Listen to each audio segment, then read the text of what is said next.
Yan, basta may pulang ganun.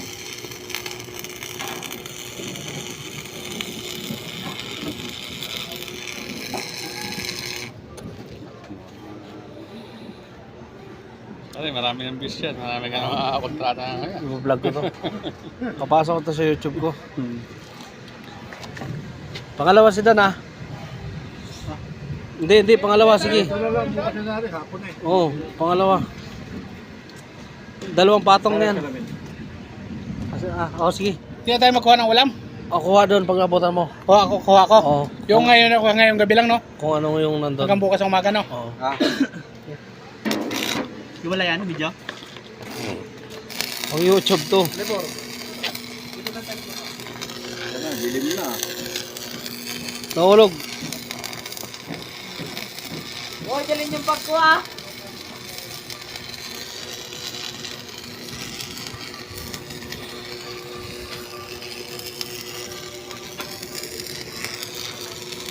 Wow! Jalin mo bag ko ba? Pumunta na ako. Mo!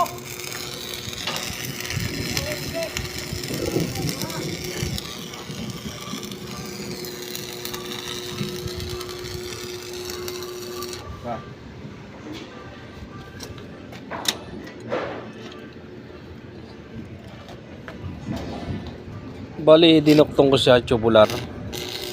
Bali siya tubular to na 20 by 30. Yung kapal niya 5 mm.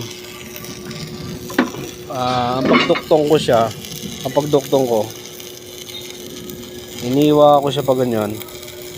Tapos ganyan. Tapos yung isang tubular, iniwa ko rin. Isang pa ganyan din. Pa ganun din para pag pinagduktong ko, talagang akap siya. Wow! Perfect man din.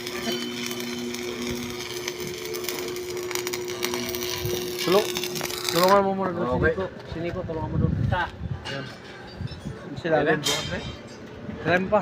Ha? Sige pa. Hindi pa naubos ang ano. Oras. Video. Pati nga. Swabe talaga oh.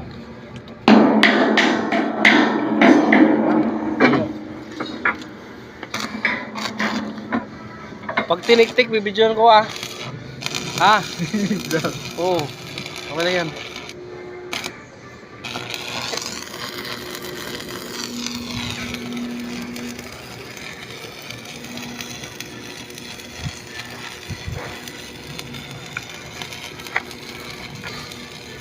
Itabi mo yan, Rick. Yung mga yan. Kabra, pati yan mga yan. Doon sa atin. Doon sa atin.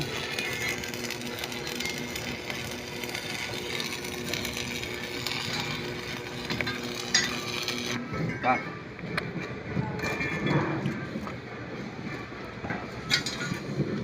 Aha, apoy na yata. Ingat. Bigyan mo siyang guwantes. Apoy na. Bigyan mo siyang guwantes doon. Guantes pa. Bali yung welding namin dito nasa uno ang lapad. Kasi ano ito, tubular. 20 by 40. Yan. 20 by 40, sorry.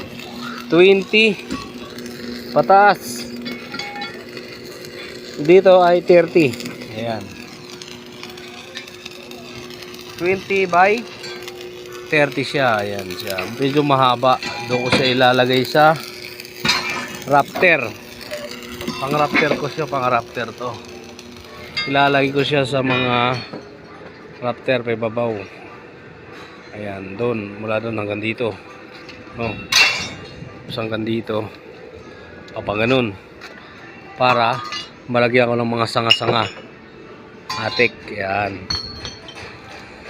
Okay, ano yan si atin si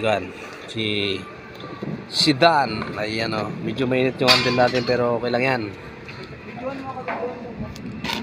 Yan. Tira.